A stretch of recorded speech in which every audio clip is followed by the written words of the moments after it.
So a quick show of hands, how many people found your last job, or if you're a founder or co-founder, found your last employee through a cold application or message? Just raise your hand. Cool. And how many found that last person through a trusted intro or referral? So I'm Dan, also Web3 PM, and I'm going to talk about how Icebreaker is making trust fluid and interoperable, and some of the challenges we've run into with data as we've been diving deep.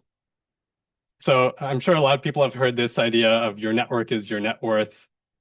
Really, it doesn't matter how many connections you have. It matters who's going to pick up the phone when you call them at 9 p.m. Right? That is the power of your network. And so thinking about like, what is trust? There's sort of two different aspects of trust. There's one is like, who are you? What have you done? Are you good at what you do? And there's a secondary aspect, which is really, who do you know? And this can be across all these different social profiles where you have these, connections. Your network, especially in crypto, is really scattered across a lot of different platforms. Even though I think Farcaster is like the greatest thing that we have right now for kind of starting to aggregate that. But when we try to say, like, let's just hire somebody, we want to project trust digitally.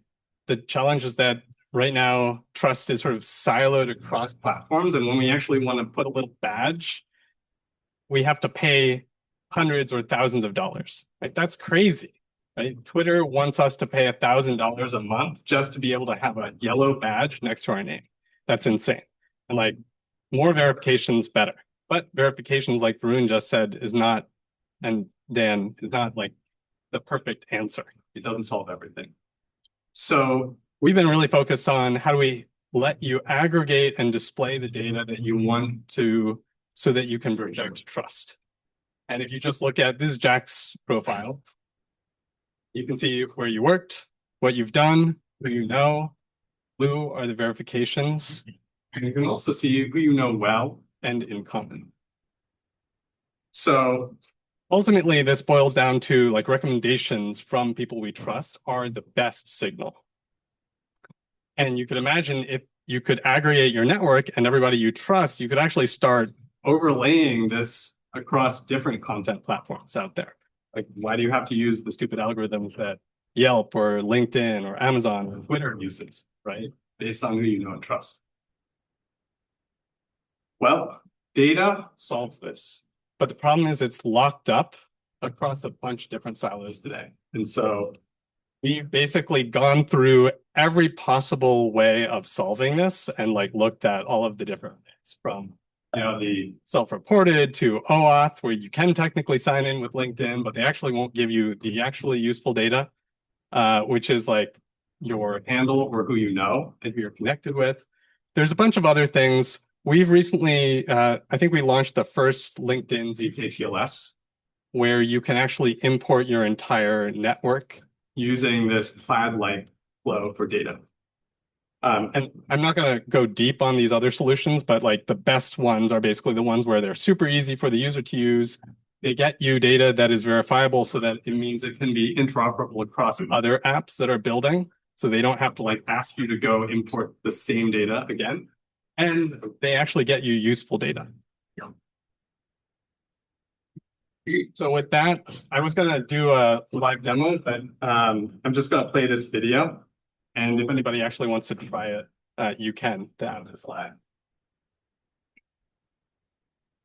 Actions and see them deduplicated with the rest of your hypernetwork. On either mobile or desktop, start from your account page and tap the Network Import tab. Tap Import LinkedIn. This triggers a flow to log in using your LinkedIn credentials. Complete the flow. So this is triggering replays right now, which is one of the zk-TLS providers that are on step. So. On the sign-in page, enter your LinkedIn credentials. These are stored locally and not sent to either Icebreaker or our sign-in provider.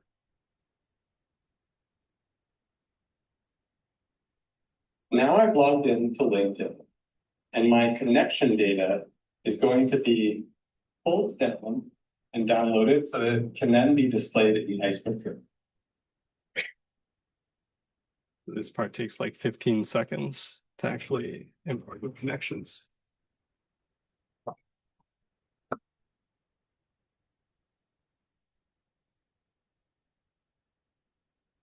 Once it's done, it will reload a page telling you that the import is complete. You can now revisit on Icebreaker. And I have 1,505 contacts inputted. Now I can view them in my network tab, just like all my other connections.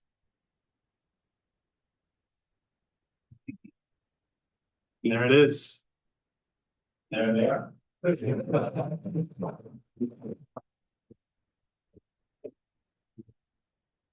Thanks. That's it.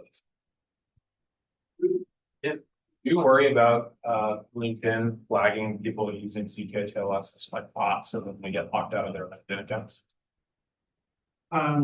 No, I think generally the first thing LinkedIn will do is they'll basically say you can't log in from this this path, but they don't want to lock people out of their accounts. They just want to prevent the applications that they would flag as problematic from being able to like access the data. Also, in certain jurisdictions, they legally are required to allow you to export all of that information, especially in the EU. They actually have a whole bunch of laws that require third-party applications to be able to build on that data, but they throw you in this hellhole where you'll never get API access. This was a screenshot I took from my own data earlier today, and like they filter out the email address, privacy reasons. Yeah. Yeah. How would you handle like updates or, people add or remove people from their network? Yeah, so there are ways that you can do it where you basically establish an ongoing connection, and there are certain services that will actually maintain that connection. Right now, we're basically doing it a point in time snapshot, but every time you re-import, it will pull in new contacts.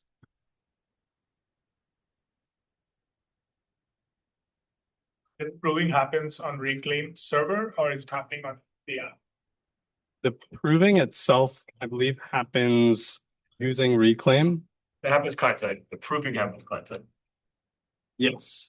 But Reclaim establishes basically a witness connection. That's how the ZK-TLS. The full flow, I mean, we just saw it.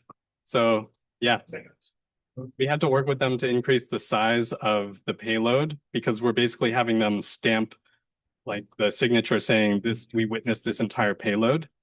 But we can fit up to, I think, 20,000 connections now. So, and theoretically more, we just haven't seen anybody go beyond that. Did I see somebody raise? So are you only able to export from LinkedIn the connections data or also like Theoretically, anything that the user is able to see is exportable. That's one of the reasons why we've been pretty excited about ZK-TLS as one of a couple tools that basically gives you any data that you want. Because when it's user-driven, then it's really hard for the application to block it. And another question, so ZK-TLS is great, but what are the other types of, basically tested that are also as promising as possibly? So I think ZK-TLS, we're just starting to see applications on top of it. I think like open signed data is amazing. And so like to the extent that we have open signed data, like every CAS, we actually can index that as an attestation itself because they are so. There is with OAuth, you can often just use OAuth for a bunch of basic like prove that I own this account or simple challenging. So that's where I think ZK-TLS is sometimes used when it doesn't need to be, when it's like a heavier solution versus you just need to prove that you own this GitHub account. And then I think there's a lot of In the future, we'll see more stuff with trusted execution environments and AIs that can basically fool the applications that otherwise are like trying to flag puppeteer-like behavior and saying, oh, that's not a real user. Like it's going to get a lot harder and verifiable with those things. And then the last thing that kind of gives you a different piece of the puzzle that we don't have anywhere today is this idea of social graph-based endorsements, which is like, if you think about everybody who's ever worked at Google or Coinbase, there's a certain set that currently work there that have access to a Coinbase email, but then there's a much larger set that have ever worked there.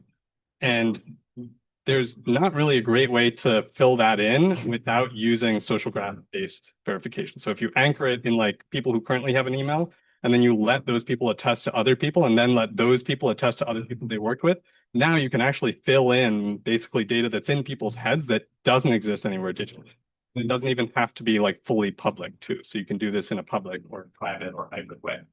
So anyway, I'm not going to go deeper because I think we're at time, but yeah, anybody who wants to dive deeper after this, fine.